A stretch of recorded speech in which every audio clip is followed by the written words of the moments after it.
ಅದೇ ರೀತಿಯಾಗಿ ರಾಯಚೂರು ನಗರದಲ್ಲಿನ ರಸ್ತೆ ಗುಂಡಿ ಮುಚ್ಚುವ ಕುರಿತಂತೆ ಪಾಲಿಕೆ ಸದಸ್ಯರು ಹಾಗೂ ನಗರ ಶಾಸಕ ಡಾಕ್ಟರ್ ಶಿವರಾಜ್ ಪಟೇಲ್ ಮಧ್ಯೆ ವಾಗ್ವಾದ ನಡೆದ ಘಟನೆ ನಡೆಯಿತು.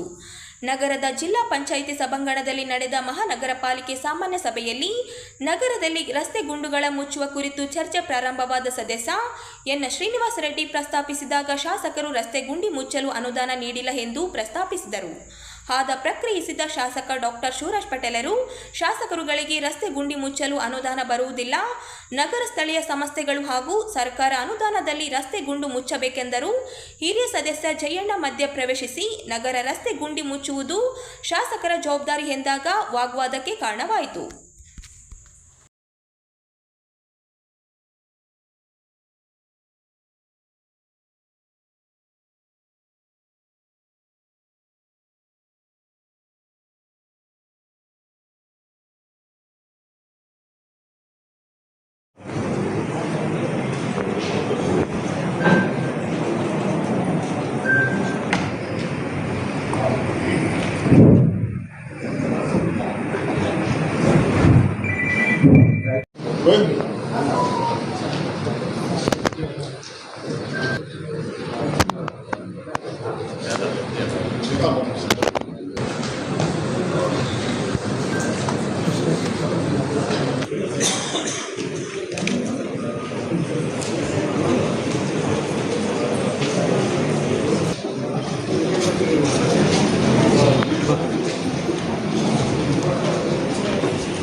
ಗುಂಡು ಮುಚ್ಚುವಂತ ಐಟಮ್ ಈಗಾಗಲೇ ಟೆಂಡರ್ ಆಗಿ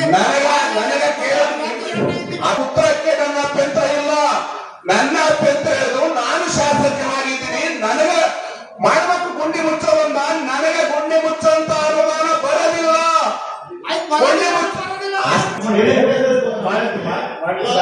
ಶಾಸಕ ಗುಂಡಿ ಮುಚ್ಚೋದಕ್ಕೆ ಅನುದಾನ ನನಗೆ ಬರೋದಿಲ್ಲ ಅಂತ ಹೇಳ್ತಿದ್ದಾರೆ.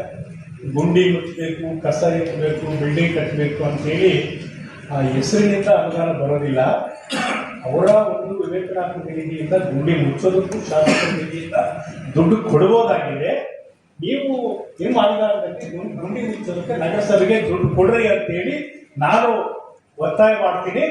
ಈ ಗುಂಡಿ ಮುಚ್ಚೋ ಜವಾಬ್ದಾರಿ ನಗರಸಭೆದು ಐತಿ, ನಮ್ದು ಐತಿ, ನಿಮ್ಮದು ಐತಿ, ಎಲ್ಲರಿಗೂ ಇದೆ. ಬಟ್ ನಾನು ಶಾಸಕನಾದ ಮೇಲೆ ನಗರಸಭೆ ಆಗಲಿ ಕಾರ್ಪೊರೇಷನ್ನಾಗಲಿ ಆಡಳಿತದಲ್ಲಿ ನಾನು ಎಂದು ಇಂಟರ್ಫೇರ್ ಮಾಡಿಲ್ಲ. ನಾನು ಈಗಾಗಲೇ ಕಮಿಷನರ್ ಅವರಿಗೆ 10 ಸಾರಿ ಭೇಟಿ ಮಾಡಿ ಗುಂಡಿ ಮುಚ್ಚೋದಕ್ಕೆ ಕ್ರಮ ಕೈಗೊಂಡಿದ್ರು ಸರ್ ಅಂತ ಹೇಳಿ ಈಗಾಗಲೇ ಟೆಂಡರ್ ಮುಗಿದಿದೆ. ತಮ್ಮ ಗಮನಕ್ಕೆ ಗೊತ್ತಿಲ್ಲ.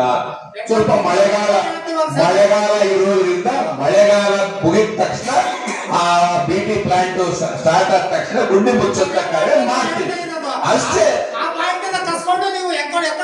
ಯಾರು ತಗೊಂಡ್ರಿ? ನಿಮ್ಮದು ಅಧಿಕಾರ ಅಂತ ಅಲ್ಲಿಂದ ಕಿರ್ಚಿದ್ರಿ. ನಾನಲ್ಲ ಪಾಯಿಂಟ್, ನಾನು ಪೆನ್ ಪಾಯಿಂಟ್ ಮಾತಾಡ್ತೀನಿ. ನಾನು ಯಾವ ನೀನು ಮಾತಾಡಿದ್ರೆ ಈಗ ಕರ್ತವ್ಯ ಹೌದು, ಕರ್ತವ್ಯ ಯಾವಾಗ್ತದೆ ನಿಮ್ಮ ಅನುದಾನದಲ್ಲಿ? ನಾಳೆ 50 ಲಕ್ಷ ಕೊಟ್ಟು ನಾವು ತಗೊಂಡ್ಬಿಡು ಒಂದೇ ಬರ್ತದೆ ನಿಮ್ಮ ಅನುದಾನ ಬರೋದಿಲ್ಲ. ನೀವು ಎಲ್ಲಿ ಹೊಸ ಕೆಲ್ಸಕ್ಕೆ ಮಾತ್ರ ಬರ್ತದೆ ತಿಳ್ಕೊರಿ. ಕಾನೂನು ಅನುದಾನವನ್ನ ಹೆಂಗ್ ಖರ್ಚು ಮಾಡ್ಬೇಕು? ನೀವು ಮಂತ್ರಿಗಳ ಜೊತೆಗಿರ್ತೀರಿ, ನಿಮ್ಮ ಜಿಲ್ಲಾ ಉಸ್ತುವಾರಿ ಮಂತ್ರಿಗಳು ನಿಮ್ ಪರವಾಗಿದ್ದಾರೆ, ಕೇಳಿ ಗುಂಡಿ ಮುಚ್ಚಕ್ಕೆ ನಮ್ಮ ಅನುದಾನ ಬರ್ತದೆ. ಅಂಗವರಂಗಿದ್ರೆ ಈ ಕರ್ನಾಟಕದಲ್ಲಿ ಇವತ್ತು ಎಲ್ಲಿ ಗುಂಡಿ ಮುಚ್ಚಿಲ್ಲ. ಗುಂಡಿ ಮುಚ್ಚೋದು ಆಗುವುದು. ಹೊಸ ರಸ್ತೆ ಹೊಸ ಕಾಮಗಾರಿ ಮಾಡಕ್ ಮಾತ್ರ ನಮ್ಮ ಅನುದಾನ ಬಳಸಕ್ ಬರ್ತದ ಅಷ್ಟೇ. ಜವಾಬ್ದಾರಿ ನಮ್ಮದು, ನಾವು ತಿಳ್ಕೊಬೇಕಲ್ರಿ. ನಾವು ಯಾವ ಹುದ್ದೆಗಿವಿ, ಯಾವ ಜವಾಬ್ದಾರಿ ಫಸ್ಟ್ ಅದನ್ನು ಒಂದು ಪಟ್ಟಿ ಮಾಡಬೇಕು ಸರ್. ಸೆಕೆಂಡ್, ಯಾವುದಾಗೆ ಸರಿ ಕಂಡೀಷನ್ ಇದೆ, ಎಲ್ಲ ಒಂದು 120 ಚಿಲ್ಲರೆಗೆ ಸರಿ ಕಂಡೀಷನ್ ಇಟ್ಕೊಂಡು ಮತ್ತೆ ಜನರು ಬಳಸ್ತಿರೋದು ಸರ್. ಅದಕ್ಕೆ ಈಗ 97 ಮಳಿಗೆಗಳಿಗೆ ಫೇಸ್ 1 ಮತ್ತು 1ರಲ್ಲಿ ಈಗ ನಾವು ಅದರಿಂದ ಟೆಂಡರ್ ಕರೆದಿದ್ದೀವಿ. ಪೇಪರ್ ನೋಟಿಫಿಕೇಶನ್ ನಾವು last paper given sir. So ಆ ಹರಾಜು ಮುಗಿದ ನಂತರ ಸೆಕೆಂಡ್ ಫೇಸ್ ಇದೆ, ದುರಸ್ತಿ ಮಾಡಿಕೊಂಡು ಇನ್ನೂ ಒಂದು 60 ರೆಡಿ ಆಗುತ್ತೆ ಸರ್. ಪ್ಲಸ್ 30 ಸರಿ ಇನ್ನೊಂದು 95, 97 ನಾವು ಸೆಕೆಂಡ್ ಹಂತಕ್ಕೆ ಈಗ ನೀವು ಮಾಳಿಗೆ ರೆಂಟ್ ಫಿಕ್ಸ್ ಮಾಡುವಾಗ ರಿಸರ್ವೇಷನ್ ಮಾಡಿಕೊಂಡು ಅವ್ರಿಗೂ ನೀವು ಈ ಹರಾಜು ಮಾಡೋದು ಬೇಡ, ಆಫ್ಲೈನ್ ಹರಾಜು ಮಾಡಿಕೊಂಡು ಅದನ್ನು ಮಾಡುವಂತ ಬಂದಿತ್ತು ಸರ್. ಅದು ಅನುಷ್ಠಾನಗೊಳಿಸುವಾಗ ಅವ್ರು ಏನು ಮಾಡಿದ್ರು ಸರ್, ಹೈಕೋರ್ಟ್ ಈಗಾಗಲೇ ಮಾನ್ಯ ಉಚ್ಚ ನ್ಯಾಯಾಲಯದಿಂದಲೇ ಆದೇಶ ಬಂದಿತ್ತು. ನಾವು ಇದನ್ನ ಈ ಪ್ರಕಾರ ಮಾಡಬೇಕು, ಈ ಹರಾಜು ಮಾಡಬೇಕು. ನಾವು ಹೇಳಿದಂಗೆ ಅವ್ರಿಗೂ ಒಂದು ಪರ್ಯಾಯ ವ್ಯವಸ್ಥೆ ಮಾಡಿಕೊಡ್ಬೇಕು ಅಥವಾ ಅವರಿಗೆ ಭಾಗವಹಿಕೆ ಮಾಡಲಿಕ್ಕೆ ಅವಕಾಶ ಕೊಡಬೇಕು ಅಂತ ಆದೇಶ ಸ್ಪೆಷಲ್ ಕನ್ಸೆಷನ್ ಅದನ್ನು ಮಾಡ್ತಾ ಇದ್ದೀವಿ ಸರ್. ಅವರಿಗೆ ನಾವು ರೈಟ್ ಟು ಫಸ್ಟ್ ಕೊಡೋದಿಲ್ಲ. ಹರಾಜಿನಲ್ಲಿ ಮಾಡಿದ್ರು ಕೂಡ ಕೋರ್ಟ್ ಸ್ಟೇಟ್ ಹಾಕ್ತಾರೆ, 500-600 ರೂಪಾಯಿ ರೆಂಟ್ ಕೊಡ್ತಾರೆ. ಹಿಂದಕ್ಕೆ ನಾವು ಒಂದು ಉಪಸಮಿತಿ ಮಾಡಿದ್ವಿ ಜಯಣ್ಣ ಅವರ ನೇತೃತ್ವದಲ್ಲಿ. ಅದು ಹರಾಜು ಮಾಡಬೇಕೆನ್ನುವಂತ ವಿಷಯದಲ್ಲಿ ಮಾಡಿದ್ವಿ. ಹರಾಜಿಗೆ ಸ್ಟೇಟ್ ಅಂತ ಈಗ ಮೇಜರ್ ಲಾಸ್ ನಮಗೆ ಇನ್ಕಮ್ ನಗರಸಭೆ ಅವರು ನಾವು ಕೊಡೋದು 800 ಪಾಯಿಂಟೆಡ್ ಔಟ್ ಮಾಡ್ಯಾರ. ಆದರೆ ಒಂದು ಮಾತ್ರ ನಿಜ, ನಾವು ಏನು ಮಾಡ್ತಿದ್ದೀವಿ, ಕಾನೂನಿನ ನೆರಳಲ್ಲಿ ಆಲೋಚನೆ ಮಾಡ್ತಾ ಇದ್ದೀವಿ. ನಾವು ಮೂಲಭೂತ ಸೌಲಭ್ಯಗಳನ್ನು ಕೊಟ್ಟಿದ್ದೇವೆ ಅನ್ನೋದು ಕೂಡ ಪ್ರಶ್ನೆ. ಅನೇಕ ಮಳಿಗೆಗಳಿದೆ. ಮಮತಾ ಸುಧಾಕರ್ ಅವರ ಅಧ್ಯಕ್ಷರಿದ್ದಾಗ ನಾವು ಒಂದು ರೆಸಲ್ಯೂಷನ್ ಮಾಡಿದ್ದೀವಿ. ಅಪೂರ್ಣ ಮಳಿಗೆಗಳನ್ನು ಅವರು ದುರಸ್ತಿಪಡಿಸಿಕೊಂಡು ನಮ್ಮ ಇಂಜಿನಿಯರ್ ಮೇಲ್ವಿಚಾರಣೆ ಮೇಲೆ ಅವರು ಸರ್ಟಿಫೈ ಮಾಡಿದರೆ ಆ ಅಮೌಂಟನ್ನ ಬಾಡಿಗೆಯಲ್ಲಿ ನಾವು ಕಟ್ ಮಾಡ್ಕೋಬೇಕು ಅಂತೇಳಿ ಅದನ್ನು ಅನುಷ್ಠಾನ ಆಗಲಿಲ್ಲ. ಈ ರೀತಿ ಸೋರುವಂಥ ಮಳಿಗೆ ಎಲೆಕ್ಟ್ರಿಫಿಕೇಶನ್ ಅವರೇ ಮಾಡ್ಕೊಂಡಾರ, ಮತ್ತೆ ಕೆಲವು ಕಡೆ ಟ್ರಾನ್ಸ್ಫಾರ್ಮರ್ ಅವರೇ ಹಾಕೊಂಡಾರ, ಕೆಲವು ಕಡೆ ಫ್ಲೋರಿಂಗ್ ಅವರೇ ಮಾಡ್ಕೊಂಡಾರ, ಕೆಲವು ಕಡೆ ಬಾಗಿಲು ಅವರೇ ಹಚ್ಕೊಂಡಾರ. ಈ ಸಂದರ್ಭದಲ್ಲಿ ಶಾಸಕರಿಗೆ ಏನು ಹೇಳ್ತಾರೆ, ಅವರಿಗೆ ಏನು ಬಡವರಿಗೂ ನಿರ್ಗತಿಕರು ಯಾರು ಸ್ವಲ್ಪ ಬಿಸಿನೆಸ್ ಆಗಿ ಅದರ ಮೇಲೆ ಬದುಕು ಕಟ್ಟಿಕೊಳ್ಳುವಂತ ಜನಕ್ಕಲ್ಲ, ನಿಮ್ಗೆ ಈ ಟೆಂಡರ್ ಮುಖಾಂತರ ಅನ್ಯಾಯ ಆಗಬಹುದು ಅನ್ನುವಂಥ ಕಳವಳ ಅರ್ಥ. ಅದನ್ನ ಏನಾದರೂ ಮಾನವೀಯತೆ ನೆರಳಲ್ಲಿ ಆಲೋಚನೆ ಮಾಡೋದಾದ್ರೆ ಅದನ್ನು ಖಂಡಿತವಾಗಿ ಆಲೋಚನೆ ಮಾಡಿ ವ್ಯವಸ್ಥೆಗೆ ಒಳ್ಳೆಯ ಹೆಸರು ಬರ್ತದಂತ ನಮ್ದು. ನಿಮ್ಮ ಕಾಳಜಿ ಕಳಕಳಿ ಕಾರ್ಪೊರೇಷನ್ ಕಡೆಯಲ್ಲಿ ಇರಲಿ, ಜನರ ಅವ್ರ ಪರವಾಗಿ ಇರಲಿ. ಜನರ ಪರವಾಗಿ ನಾವು ಯೋಚನೆ ಮಾಡಿದ್ರೆ ಕಾರ್ಪೊರೇಷನ್ ಲಾಸ್ ಆಗ್ತದ. ಇಲ್ಲಿ ಸೋರಿಕೆ ಆಗ್ತಾ ಇರೋದನ್ನ ಮನಗಂಡಿದ್ದಾರೆ. ಮೊದಲಿಂದ ಕೂಡ ನಮಗೆ ಗೊತ್ತಿದೆಯೋ ಆ ಹಿನ್ನೆಲೆಯಲ್ಲಿ ಸರಿಪಡಿಸಬೇಕು. ಕಾರ್ಪೊರೇಷನ್ ಆದಾಯವನ್ನ ಹೆಚ್ಚಿಗೆ ಮಾಡಬೇಕು ಮತ್ತು ವರ್ಷದಿಂದ ವರ್ಷಕ್ಕೆ ರೆಂಟ್ ಅನ್ನ ಜಾಸ್ತಿ ಮಾಡುವ ಒಂದು ಪ್ರಕ್ರಿಯೆ ಇದುವರೆಗೂ ಕೂಡ ನಡೀತಾ ಇಲ್ಲ ಅನ್ನೋದು ನನ್ನ ನಂದು ಒಂದು ಸದಸ್ಯರು ನಂದು ವಿನಂತಿ. ಈಗೇನು ಯಾರು ಬಿಸ್ನೆಸ್ ಮಾಡಬೇಕಾರ, ಈಗೇನು ಆ ಮೊದಲು ಇವರು ನಮ್ಮ ಶ್ರೀನಿವಾಸ ರೆಡ್ಡಿ ಹೇಳಿದಂಗೆ ಮೊದಲು ಯಾರು ತಗೊಂಡು ಇನ್ನೊಬ್ರು 10,000 ಕೊಡ್ತಾರ. ಸ್ವಲ್ಪ ನೀವು ಅಲ್ಲಿ ಹೋಗಿ ಈ ಸದ್ಯಕ್ಕೆ ಯಾರು ಬಿಸ್ನೆಸ್ ನಡೀತಾ ಇದೆ ನೋಡಿ ಈಗ ಮತ್ತೆ ನೀವು ಆಕ್ಷನ್ ಮಾಡ್ತಾ ಇದ್ದೀರಿ. ಆಕ್ಷನ್ ಎಲ್ಲ ಫೈನಲ್ ಆದ್ಮೇಲೆ ಒಂದು ಅವಕಾಶ ಆ ಓನರಿಗೆ ಕೊಡ್ರಿ. ಯಾರು ಬಿಸ್ನೆಸ್ ಮಾಡ್ತಾ ಇದ್ದಾನೆ ಆ ಓನರಿಗೆ ಕೊಡ್ರಿ. ಏನೋ 5% 10% ಎಕ್ಸಸ್ ಮಾಡಿ ಅವನಿಗೆ ಆ ಬಿಸ್ನೆಸ್ ಆ ಕಂಟಿನ್ಯೂ ಮಾಡೋದಕ್ಕೆ ಒಂದು ಅವಕಾಶ ಕೊಟ್ರೆ ಒಳ್ಳೇದಾಗ್ತದೆ ಅಂತ ಹೇಳಿ ನಂದು ಅನಿಸಿಕೆ. ಸರ್, ಲಾಸ್ಟ್ ಟೈಮ್ ನಾವು ಇದಕ್ಕೆ ಬರ್ತಿದ್ವಿ, ಯಾವ ರೆಂಟ್ ಅಷ್ಟು ಫಿಕ್ಸ್ ಮಾಡಿದ್ರೆ ಬರೋದಿಲ್ಲ ಅಂತ ಹೇಳಿದ್ರೆ ಯಶಸ್ವಿಗೆ ನೋಡಿ ಫಿಕ್ಸ್ ಮಾಡಿ. ಇಲ್ಲಿವರೆಗೆ ಒಂದು ಇಸ್ಟೇಟ್ ರೂಲ್ಸ್ ಇದೆ, ಇಸ್ಟೇಟ್ ರೂಲ್ಸ್ ಪ್ರಕಾರ ಇಲ್ಲಿ ಹಿಂದೆಯಿಂದಾನೇ ಅದನ್ನ ಬಾಡಿಗೆ ಹೇಗೆ ಕೊಡಬೇಕು ಅಂತ ಪದ್ಧತಿ ಫಾಲೋ ಮಾಡಿಲ್ಲ ಸರ್. ಅವರು ಜನ ಸಾಹೇಬ್ ಹೇಳಿದಾಗ ಹಿಂದೆ ಏನೊಂದು ರೆಸಲ್ಯೂಷನ್ ಆಗಿತ್ತು, ಆದ್ರೂ ಕೂಡ ಅನುಷ್ಠಾನ ಆಗಿರಲಿಲ್ಲ. ಈಗಾಗಲೇ ತಾವು ಹೇಳಿದಂಗೆ ಸರ್, ನಾವು ಇದನ್ನ ಎಲ್ಲ ಓಡಗೊಂಡು ಮಾಡಿದ್ದೀವಿ ಸರ್. ಈಗ ನಿಯಮದಲ್ಲಿ ನಮಗೆ ಇದೆ. ಈಗ ಏನು ನಾವು ನೆಲ ಬಾಡಿಗೆ ಫಿಕ್ಸ್ ಮಾಡಿದ್ದೀವಿ ಸರ್. ಮಿನಿಮಮ್ ಕಾಸ್ಟ್ ಪ್ರತಿಯೊಂದು ಮಳಿಗೆಗೆ ಎಷ್ಟೊಂದು ಕೊಡಬೇಕು ಅಂತ ಗೊತ್ತಾಗುತ್ತೆ. ಆದ ನಂತರ ಅಲ್ಲಿ ಯಾರ್ಯಾರು ಬಹಳಷ್ಟು ವರ್ಷಗಳಿಂದ ಅಲ್ಲಿ ನಿರ್ವಾಹ ಮಾಡ್ಕೊಂಡು ಬಂದಿದ್ದಾರೆ ಸರ್, ಅವ್ರಿಗೂ ನಾವು ರೈಟ್ ಟು ಫಸ್ಟ್ ರಿಫ್ಯೂಸಲ್ ಅಂತ ಕೊಡ್ತೀವಿ. ಸೊ ಏನು ಅಮೌಂಟ್ ನಮಗೆ ಡಿಸ್ಕವರಿ ಆಗುತ್ತೆ ಅದರಿಂದ 5% ನಮಗೆ ಹೆಚ್ಚುವರಿ ಕೊಡ್ತೀವಿ. ಅವ್ರಿಗೇನೋ ಹೋದ ಮಳಿಗೆ ಅಂತ ಸೇರಿಸ್ತೀವಿ ಸರ್. ಕಂಡೀಷನ್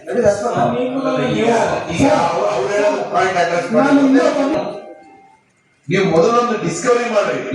ಓನರ್ ಡಿಸ್ಕವರಿ ಇನ್ನೂ 4 ದಿನ ಮುಂದಕ್ಕೆ ಹೋಗ್ಲಿ. ಹೌದು ಬಟ್ ಈಗ ಕಮಿಟ್ ಅದು ಚೆನ್ನಾಗಿ ಕೆಲಸ ಎಲ್ಲರೂ ಮತ್ತೆ ಈಗ ಮಾನ್ಯ ಅಧ್ಯಕ್ಷ ಕೋಟಿ ಲೆಕ್ಕ ನಮ್ಮ ಗೆಳೆಯರ ಒಟ್ಟಾರೆ ಮಾಡುವಂತ ಪದ್ಧತಿ ಇಲ್ಲ. ಮಂತ್ ವೈಸ್ ಜಮಾ ಖರ್ಚುಗಳಿಗೆ ನಾವು ಅನುಮೋದನೆ ಕೊಡ್ತೇವೆ. ಈಗ ಏನಂದ್ರೆ ನಮ್ಮ ಕಳೆದ ಏನು ಮಹಾಸಭೆ ಮಾಡಲಿಕ್ಕೆ ವಿಳಂಬ ಆಗಿರೋದ್ರಿಂದ ಇದು ಸೆಪ್ಟೆಂಬರ್ನಿಂದ ಮಾರ್ಚ್ವರೆಗೆ ನಾವು ಜಮಾ ಖರ್ಚನ್ನ ಮಂತ್ ವೈಸನ್ನ ಸಭೆ ಮುಂದೆ ಮೊದಲಿಂದ ಯಾವ ಅಕೌಂಟ್ಸ್ ಟೆಕ್ನಾಲಜಿ ಆ ರೀತಿ ಇಟ್ಟಿದ್ದಾರೆ. ಇದನ್ನ ಓವರಾಲ್ ಆಗಿ ಮಾಡ್ಬೇಕಾದ್ರೆ ಬೈಫರ್ಕೇಶನ್ ಮಾಡಿಕೊಂಡು ಒಟ್ಟಾರೆ ಮಾಡ್ಕೊಂಡು ಹೋದಲ್ಲಿ ನಾವು ಅನುಮೋದನೆ ಕೊಡ್ತಾ ಇರೋದು ಮಂತ್ ವೈಸ್. ಸೆಪ್ಟೆಂಬರ್ನಲ್ಲಿ ಜಮಾ ಎಷ್ಟು ಖರ್ಚಾಯಿತು, ಅಕ್ಟೋಬರ್ನಲ್ಲಿ ಎಷ್ಟಾಯಿತು, ನವೆಂಬರ್ನಲ್ಲಿ ಎಷ್ಟಾಯಿತು, ಡಿಸೆಂಬರ್ ಹಾಗೆ ಮಾರ್ಚ್ ಈ ರೀತಿ ನಾವು ಅನುಮೋದನೆ ಮಾಡ್ತೀವಿ. ಅದೇ ಪದ್ಧತಿ ಗತಶಾಖೆ ಅವರು ನಮ್ಮ ಮುಂದೆ ಮಾಡಿಸಿದ್ದಾರೆ. ಅವ್ರಿಗೂ ಅದು ಗೊತ್ತಿದೆ, ಅವರಿಂದಾಗೂ ಅದೇ ರೀತಿ ಮಾಡಿಸ್ತೀವಿ, ಈಗೂ ಅದೇ ರೀತಿ ಮಾಡಿಸ್ತೇವೆ. ಅದಕ್ಕಾಗಿ ಮುಂದೆ ಏನಾದರೂ ಇದರಲ್ಲಿ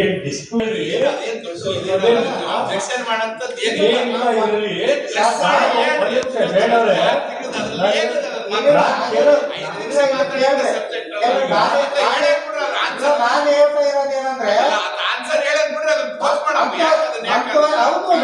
ಈ ಸಭೆಗಳಲ್ಲಿ ಚರ್ಚೆ ಬಂದಾಗ ಒಂದೊಂದು ಪೇಪರ್ ಸದನದ ಆಸ್ತಿ ಬಗ್ಗೆ ಚರ್ಚೆ ಮಾಡ್ಲಿಕ್ಕೆ ನಿಮಗೂ ಆಗ್ತೈತೆ, ನಮಗೂ ಆಗ್ತೈತೆ. ಅಂದ್ರೆ 21 ಕೋಟಿ ಈಗಾಗಲೇ ನೀವು ಎಷ್ಟು ಕೋಟಿ ಖರ್ಚು 15 ಕೋಟಿ ಮಾಡಿದ್ದೀರಿ. ನನ್ನ ಪ್ರಶ್ನೆ, ಎಷ್ಟು ಪರ್ಸೆಂಟೇಜ್ ನೀವು ಆಗಿದೆ ಅನ್ನೋದನ್ನ ಸಭೆ ಮಾಹಿತಿ ಕೊಡಬೇಕು. ನಿಮ್ಮ ಪ್ರೋಗ್ರೆಸ್ ಏನು, ನಿಮ್ಮ ಬಿಲ್ ಕಲೆಕ್ಟರ್ಸ್ ನೀವು ಕಲೆಕ್ಟ್ ಮಾಡಿದ್ದೀರಾ ಇಲ್ಲ ಅನ್ನೋದು ಮಾಹಿತಿ ಸಭೆಗೆ ಬೇಕು. 1% ಆಗುತ್ತೆ ಸರ್, 1%. ಸರ್ 84% ಜಾಸ್ತಿ ಆಗುತ್ತೆ. Very good collection. ಆ ಮಾಹಿತಿ ಒದಗಿಸಬೇಕು ಸದಸ್ಯರಿಗೆ. ಅದು ಸದಸ್ಯರಿಗೆ ಉತ್ತರ ಕೊಡುವಂತ ನನಗೆ ಬೇಕಾದ ಮಾಹಿತಿಯನ್ನು ನಾನು ಕೇಳಿ ಪಡ್ಕೊಂಡು ಸಬ್ಮಿಟ್ ಮಾಡಿರುವಂತದ್ದು ನನಗೆ ಗೊತ್ತಾಯ್ತು. ಸುಧೀರ್ ಸಾಹೇಬ್ ಬಂದಾಗ ಅವ್ರ ಮೀಟಿಂಗ್ ನೇತೃತ್ವದಲ್ಲಿ ಕೇಳಿದಾಗ ನಾವೆಲ್ಲ ಒಂದು ಕೇಳಿದ್ವಿ, ಪ್ರೊಸೀಡಿಂಗ್ಸ್ ಯಾಕೆ ಕೊಡ್ತಾ ಇದ್ರು? ಎಲ್ಲಿ ಕೊಟ್ಟು 2 ಸಭೆಗಳಿಗೆ ನಡೆದವಲ್ಲ ಸಾಮರ್ಥ್ಯಗಳು ನಮಗಂತೂ ಬಂದಿಲ್ಲ ಸರ್. ಅಲ್ಲ ಸರ್, ಈಗ ಮೀಟಿಂಗ್ನಲ್ಲಿ ಏಕಾಏಕಿ ಪ್ರೊಸೀಡಿಂಗ್ ಕೊಟ್ಟು ಸರ್ ಹೆಂಗೆ ಸರ್? ಲಾಸ್ಟ್ ಟೈಮ್ ಕೇಳಿದಾಗ ಟೇಬಲ್ ಅಜೆಂಡ ಎಷ್ಟಾದ್ರು, ಇವತ್ತೇನು ನೀವು ತಾವೇ ಮಾಡಿಲ್ಲ ಸರ್. ಯಾರು ಏನು ಸರ್, ಏನು ವಿಷಯ ಏನ ಸರ್? ನಗರದ ಏನಾದ್ರು ಅಭಿವೃದ್ಧಿ ಬಗ್ಗೆ ಏನಾದ್ರೆ ಸರ್?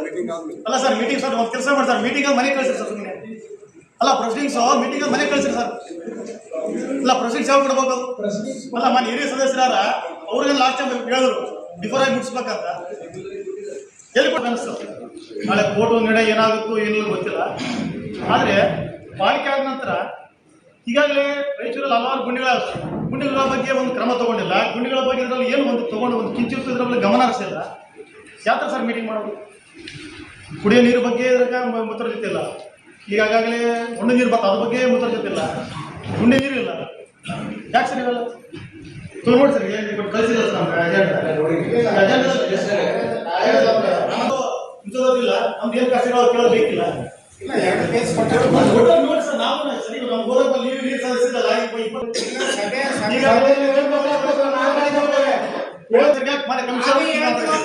ನಾನು ಹೇಳುವಂತದ್ದು ಉತ್ತರ ಕೊಡಲಿಕ್ಕೆ ನಿರುತ್ತರವಾದರೆ, ನನಗೆ ಮಾಹಿತಿ ಇದ್ದರೆ, ಅದು ಪಬ್ಲಿಕ್ ಇಂಟ್ರೆಸ್ಟ್ ಇದ್ದರೆ, ಅದು ಹಿತಾಸಕ್ತಿ ಕಾಪಾಡೋದಿದ್ರೆ ನಾನು ಹೇಳಲೇಬೇಕಾದಂತ ಕರ್ತವ್ಯ ನಾನು ಹೇಳ್ತೀನಿ. ಖಂಡಿತ ಈ ಕೆನಾಟ್ ಕ್ವಶನ್ ನೀವು ಹೆಂಗ ಕ್ವಶನ್ ಮಾಡ್ತಾರೆ, ನಾನು ಆನ್ಸರ್ ಮಾಡ್ತೇನೆ. ಆಡಳಿತ ಮಾಡೋರು ಆನ್ಸರ್ ಕೊಡ್ಲಿಲ್ಲ ಅಂದ್ರೆ ಆಡಳಿತ ಮಾಡೋರು ಫೇಲ್ ಯಾಕ? ಆಡಳಿತದ ಪಕ್ಷದ ಪರವಾಗಿ ನಾವು ಹೇಳ್ತೀವಿ. ನಾನು ಹೇಳೋದು ನೀವು ಹೇಳೋದಕ್ಕೆ ನೀವು ಆನ್ಸರ್ ಕೊಡೋದಕ್ಕೆ ನನ್ನ ಅಭ್ಯಂತರ ಇಲ್ಲ. ನೀವು ಸೀನಿಯರ್ ಮೆಂಬರ್ ಏನಿ, ನೀವು ಆನ್ಸರ್ ಕೊಡೋದಕ್ಕೆ ನನ್ನ ಅಭ್ಯಂತರ ಇಲ್ಲ. ನೀವು ಫೇಲ್ ಆದ್ರೆ ನೀವು ಕೊಡ್ತೀನಿ ಅಂದಿರಲ್ಲ, ಅಂದ್ರೆ ಇವ್ರು ಫೇಲ್ ಆಡಳಿತ ಅಂದ್ರೆ ಫೇಲ್ ಅಂತ ಹೇಳ್ರಿ. ಅವ್ರು ಆನ್ಸರ್ ಮಾಡಕ್ಕಾಗಿಲ್ಲ, ನಾನು ಮಾಡ್ತೇನೆ ಅಂತ ಹೇಳಿ ನಾವು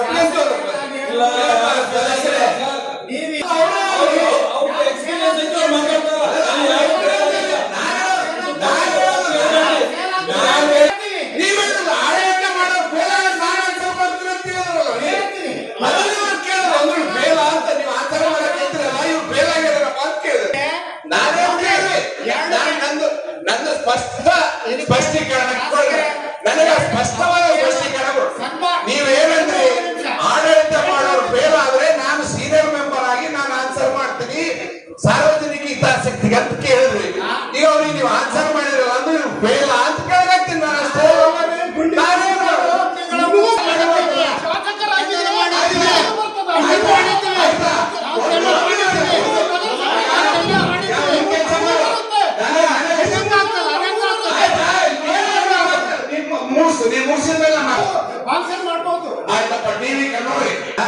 ನನಗೆ ಬರ ಯಾವುದೇ ಅನುದಾನದಲ್ಲಿ ಗುಂಡಿ ಮುಚ್ಚಕ ದುಡ್ಡು ಬಂದ್ರೆ ನಾನು ಇವತ್ತು ರಿಸೈನ್ ಮಾಡಿ MLA ಗಿರಿ ನಿನಗೆ ಕೊಡ್ತೀನಿ.